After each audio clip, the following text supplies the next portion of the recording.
Vote चोरी आणि SIR मुद्द्यावर देशात रान पेटले. सत्ताधारी NDA सरकार संकटात. देशात सध्या वोट चोरी आणि SIRच्या मुद्द्यावरून विरोधी पक्षनेते राहुल गांधी यांनी रान उठवले आहे. महाराष्ट्रात देखील राष्ट्रवादी शरद पवार पक्षाचे आमदार उत्तमराव जानकर यांनी मतदान केंद्रातील बोगस मतदार याद्या आणि सायंकाळी 5 नंतरच्या वाढीव मतदानाच्या गैरप्रकारांवर वर्षभरापासून आवाज उठवला होता. त्यात आता राहुल गांधी यांच्या चळवळीमुळे नवी जान आली आहे. राज्यात सुमारे 96 विधानसभा मतदारसंघात चोरी झाल्याचा आरोप केला जात आहे. योगायोग किंवा आश्चर्याची बाब म्हणजे या साऱ्या मतदारसंघात बहुसंख्य ठिकाणी महायुतीच्या पक्षांचा विजय झाला आहे. त्यामुळे महाविकास आघाडीच्या शिवसेना उद्धव ठाकरे आणि काँग्रेसच्या नेत्यांकडूनही शरद पवार यांच्या राष्ट्रवादीच्या सुरात सूर मिसळला जात आहे. मतदार याद्यांचे विशेष सखोल परीक्षण गोत्यात. बिहारच्या 65 लाख मतदारांच्या मतदानाचा अधिकार SIR मुळे हिरावून गेल्यानंतर सर्वोच्च न्यायालयात झालेल्या सुनावणी दरम्यान न्यायालयाकडून आधारपत्राचा पुरावा असलेल्या मात्र यादीत नाव नसलेल्यांना आपले नाव पुन्हा समाविष्ट करण्यासाठी संधी देण्यात आली आहे. त्यामुळे निवडणूक आयोगाच्या या साऱ्या कवायतीला काहीच अर्थ राहिला नसल्याचे स्पष्ट झाले आहे. कारण देशात देखील मतदार याद्यांचे विशेष सखोल परीक्षण करण्याचा केंद्रीय निवडणूक आयोगाचा मानस आहे. त्यामध्ये सन 2024 मध्ये देखील मतदानात सहभागी झालेल्या अनेक मतदारांचा मतदान हक्क बिहारच्या 65 लाख अपात्र मतदारांच्या यादीतून काढून घेण्यात आला होता. त्यामध्ये देखील राहुल गांधी यांच्या दाव्यानुसार दुबार तिबार नावे असलेले स्थलांतरित मृत्यू पावलेल्या नागरिकांच्या नावांचा समावेश असल्याचा दावा आयोगाकडून करण्यात आला होता.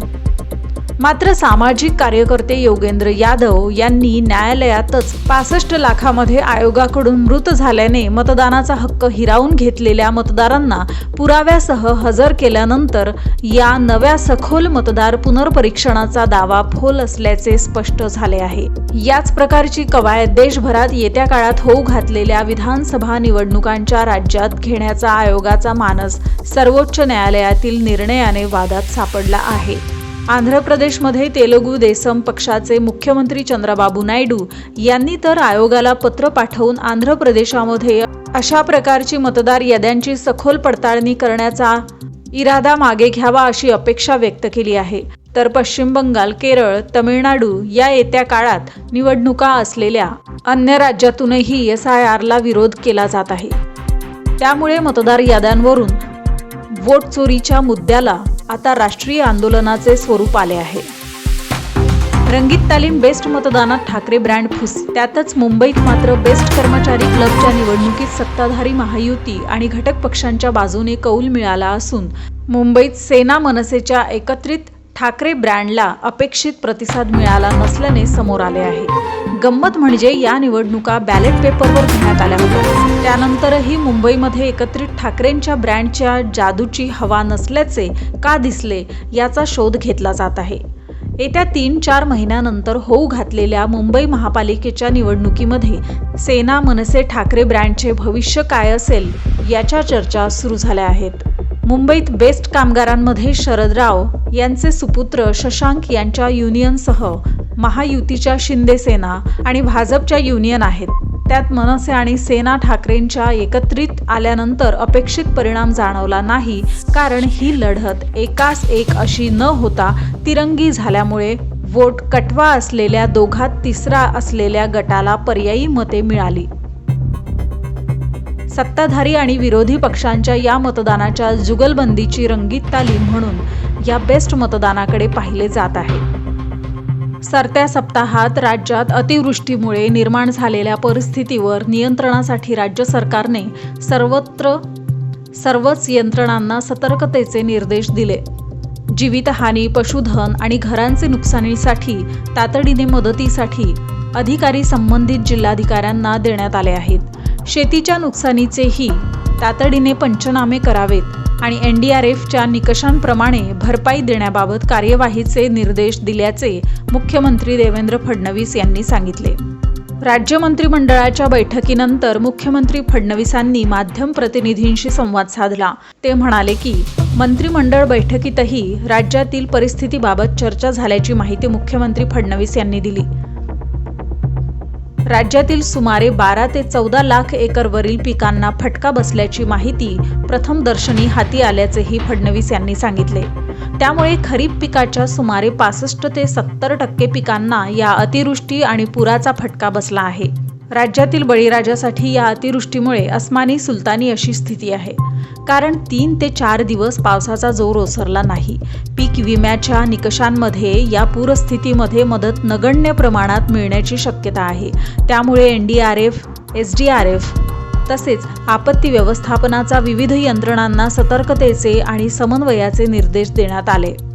या निकषांनुसार केंद्र आणि राज्य सरकारकडूनही काही तुटपुंजी मदत मिळण्याची शक्यता आहे. यंदा राज्यात स्थानिक स्वराज्य संस्थांच्या निवडणुका डोळ्यासमोर ठेवून राज्य सरकारकडून आपत्तीग्रस्त शेतकऱ्यांना काही मदतीचे पॅकेज जाहीर केले जाण्याची शक्यता असली तरी सोमेश्वरी बंब रामेश्वरी अशी त्यांची स्थिती असल्याचे वारंवार स्पष्ट झाले आहे. वेधशाळांकडून मिळणाऱ्या माहितीच्या अनुषंगाने राज्यातील नागरिकांना पावसाबाबत दर 3 तासांनी सतर्कतेचे अलर्ट देण्यात येत होते. नांदेड जिल्ह्यात ढगफुटी सदृश्य परिस्थिती निर्माण झाली. यात 8 जणांचा मृत्यू झाल्याची प्राथमिक माहिती आहे. राज्यातील सर्व आपत्ती नियंत्रण कक्षांना दक्ष राहण्याचे आणि माहितीचे आदानप्रदानाबाबत समन्वय राखण्याचे निर्देश देण्यात आले. या साऱ्यामध्ये संगमनेर येथे ज्येष्ठ काँग्रेस नेते बाळासाहेब थोरात यांच्याकडून वारकरी संप्रदायाच्या संग्राम भंडारे या कीर्तनकारांच्या वारकरी कीर्तन परंपरेला धाकदपटशा आणि झुंडशाहीने धमकावण्याचा प्रयत्न करण्यात आल्याच्या प्रकरणाने नवा वादंग माजला. त्यावर आता थोरात यांच्याकडून पुराव्यासहित प्रतिवाद करण्यात आला आहे. तर दुसरीकडे अहिल्यानगर जिल्ह्यातील राळेगण सिद्धी येथे ज्येष्ठ समाजसेवक अण्णा हजारे यांच्यावर सरकारकडून पाळत ठेवली जात असून अण्णा हजारे भाजपच्या नजरकैदेत असल्याचा खळबळजनक दावा करत शिवराम पाटील या त्यांच्या सहकाऱ्याकडून आरोप करण्यात आले आहेत. देशात सध्या मतदान चोरी सारख्या विषयावर ज्येष्ठ सामाजिक कार्यकर्ते आणि सिटीझन फोरमचे आघाडीचे नेते असलेल्या अण्णा हजारे यांचे मौन लोकशाहीच्या रक्षणासाठी चिंताजनक असल्याचा सूर उमटला असताना हे आरोप करण्यात आले आहेत. त्यामुळे राज्यात सातत्याने नवनव्या विषयावर वादंगाचे तरंग उमटताना दिसत आहेत. वॉरियर महाराष्ट्रासाठी किशोर आपटे, लेखक आणि राजकीय विश्लेषक, मुंबई.